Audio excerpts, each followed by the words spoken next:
Himeshika Divakara was born in Hong Kong in 1996. Her parents are from Sri Lanka and came to Hong Kong as migrant workers. Himi attended local schools, graduated from City University of Hong Kong, and now works at a primary school as an English teacher. Today, she is taking me to the Sri Lankan Buddhist Cultural Center, the first and only organization that is dedicated to introducing and nurturing Sri Lankan Buddhism and culture in Hong Kong. Himi is the youngest member of the center's committee and the only woman on the board. Hi, Himi. Hi, Stacy. Thank you for taking us to the Sri Lankan Buddhist Cultural Center. Could you please give us a little introduction of the center? So we established in 2016 by Venerable Sumitha Thero, and currently we have moved our places for 2 times, and this is our 3rd location at Tsim Sha Tsui. So it is at the heart of Hong Kong, so it's very convenient for everyone. And what is the work of the center? Yes, we do a lot of things for the government, such as the Labor Department. We are the official translator for the domestic helpers. And also we do consular matters. We are voluntary at the moment. And as well, we do a lot of cultural shows. We participate in governmental events. We participate with NGOs. We collaborate in various ways in the Hong Kong sector. Yeah. Mm-hmm. And how is the center organized?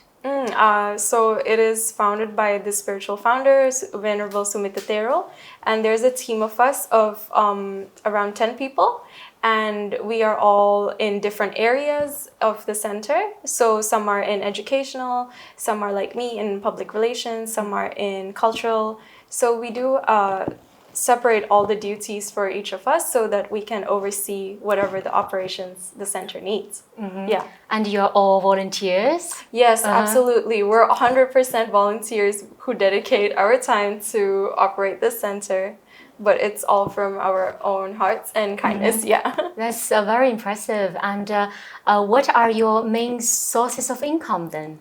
Actually, most of our income, we're operated by donations.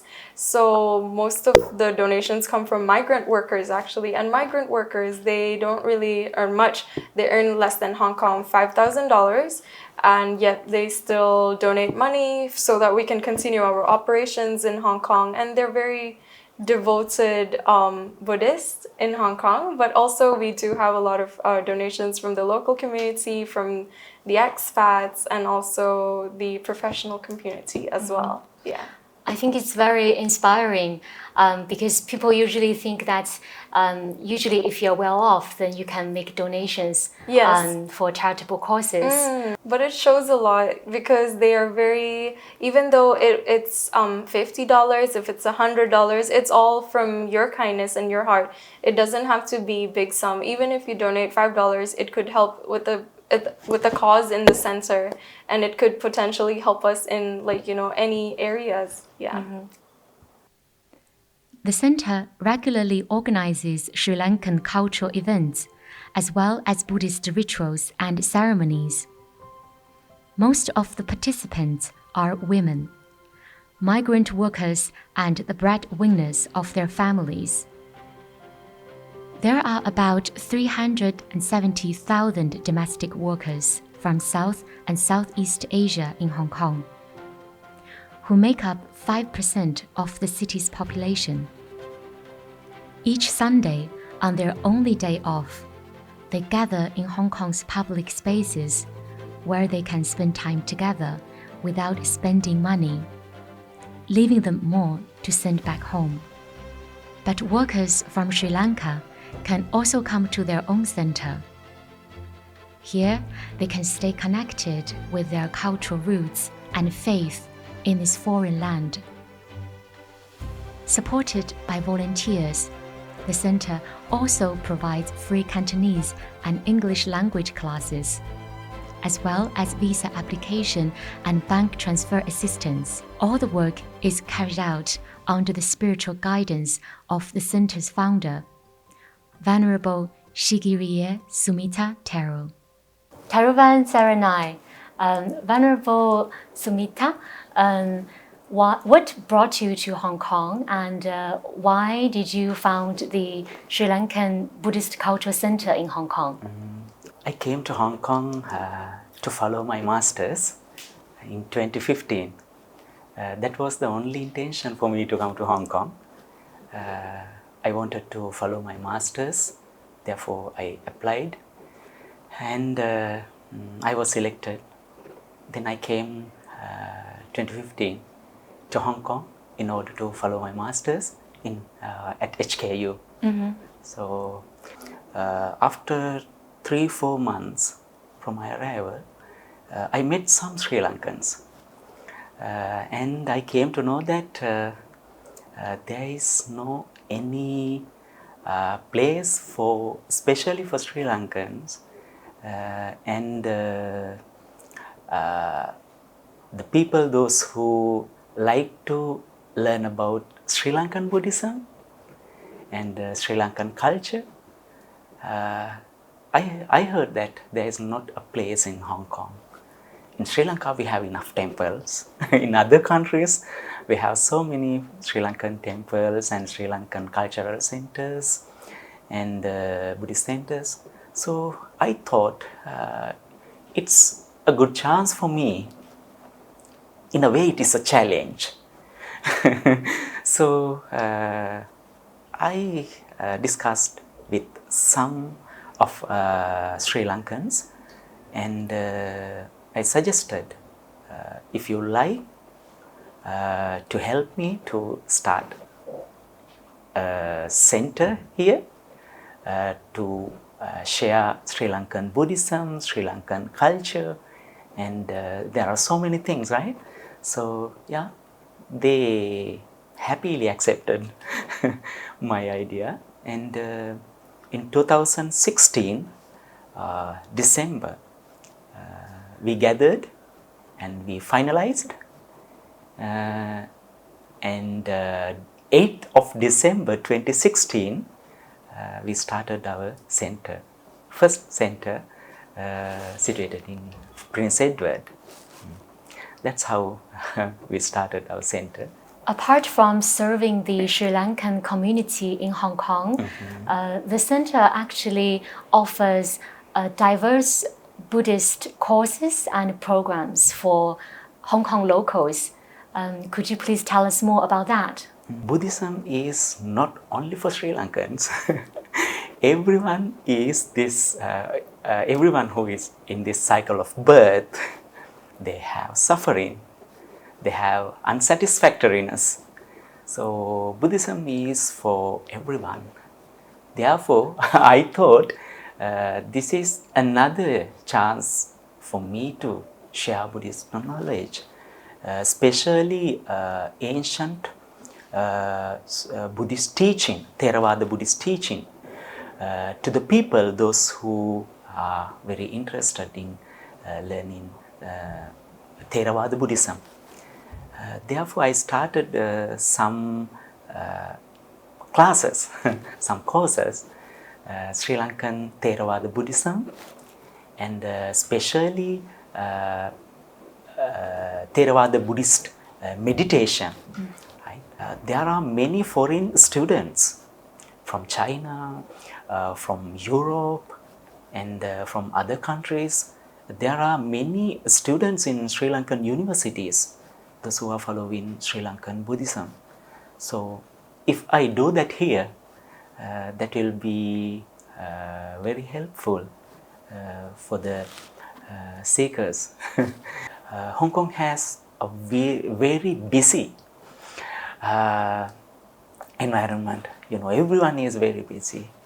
Therefore, sometimes they need some teachings in Buddhism to practice in order to console their suffering, they console their mind and overcome their suffering. They are stressed and anxious. Sometimes there are a lot of frustrations in their life. So I thought, what can I do for these people. Therefore, I started Buddhist counseling class as well for the people, those who are searching for mental happiness and balance their spiritual life and worldly life. I learned that actually here most of the students and attendees are women, and most members of the center are women as well. According to Theravada Buddhism, what did Buddha actually say about women? It's a very good question. Woman. At the Buddha's time, it means 6th century BC, there was a patriarchal society in India. Therefore, the woman did not have equal status that time. They did not have any freedom to even follow a religion. They are not allowed to follow religion or perform any religious activities. Therefore, they were helpless that time. But Buddha gave them equal status. There were a lot of difficulties for the Buddha. Right? Once he gave this status to the woman, he allowed women to come to the order of Buddha's disciples.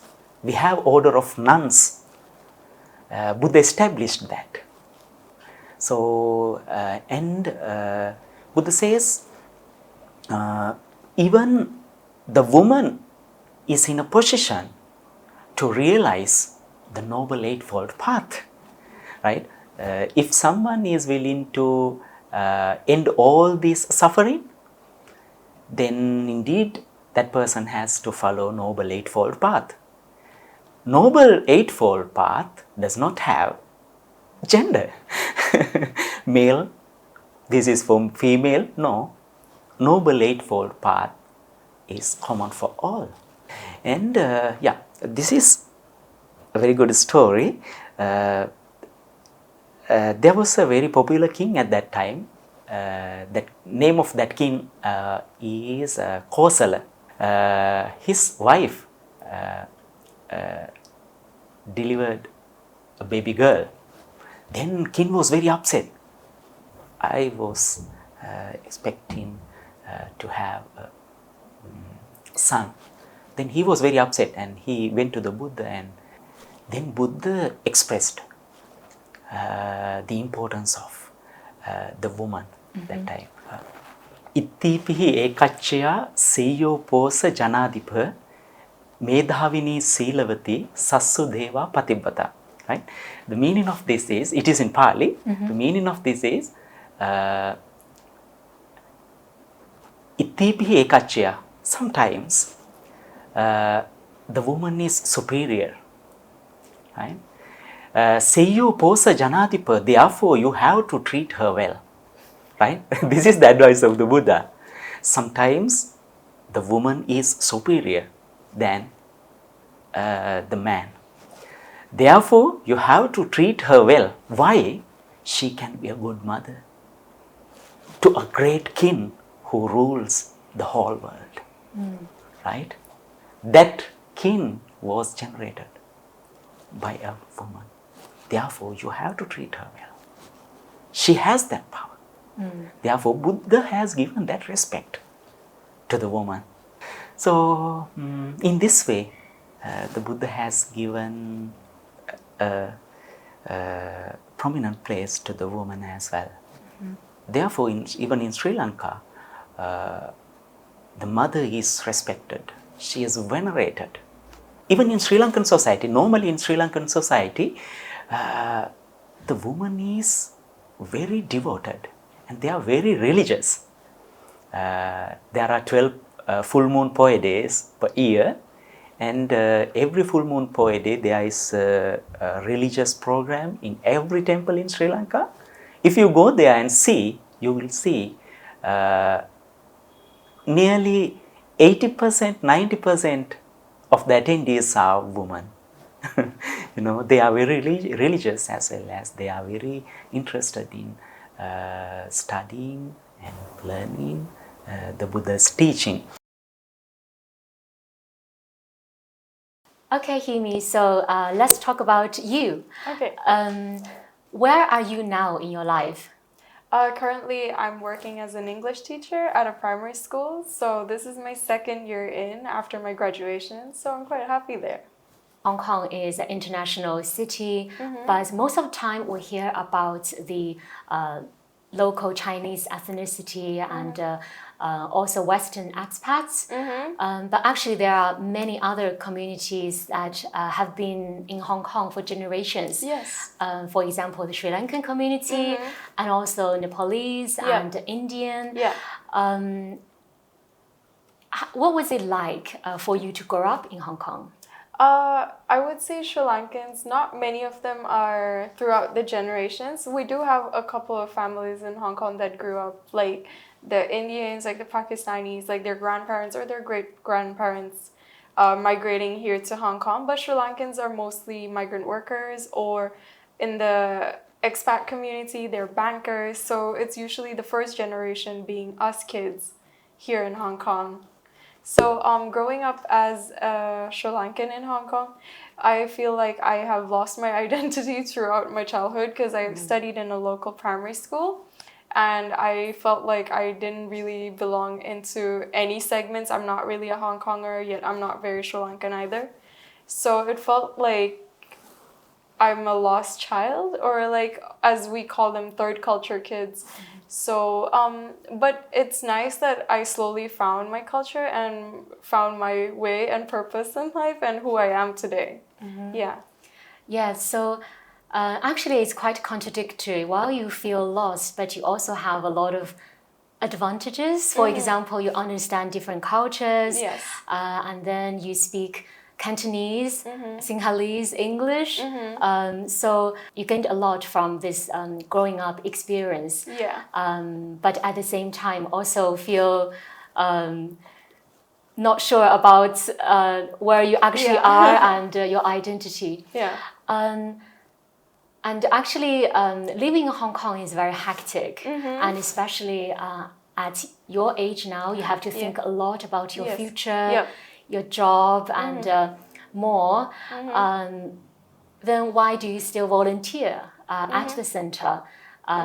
Because volunteering is something that you have to give more than you take. Yeah. I think volunteering gives me a satisfaction. It's not really the religion that captivated me, but it's actually the moral concepts of Buddhism that captivated me. Because growing up, actually, I was not religious at all. Like, I think at some point in my life, I was somewhat atheist because I didn't know what I was.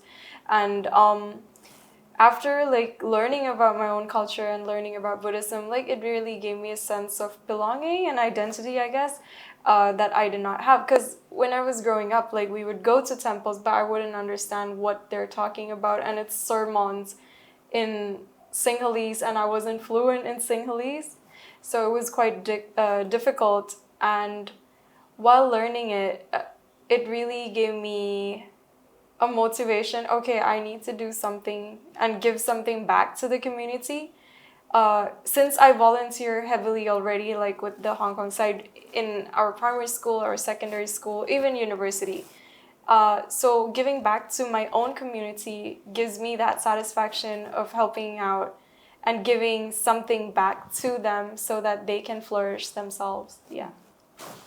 So what is your role at the Sri Lankan Buddhist Cultural Center? My role is public relations. Mainly, I focus on the social media, interacting with organizations, and I do most of the Cantonese to English translations here.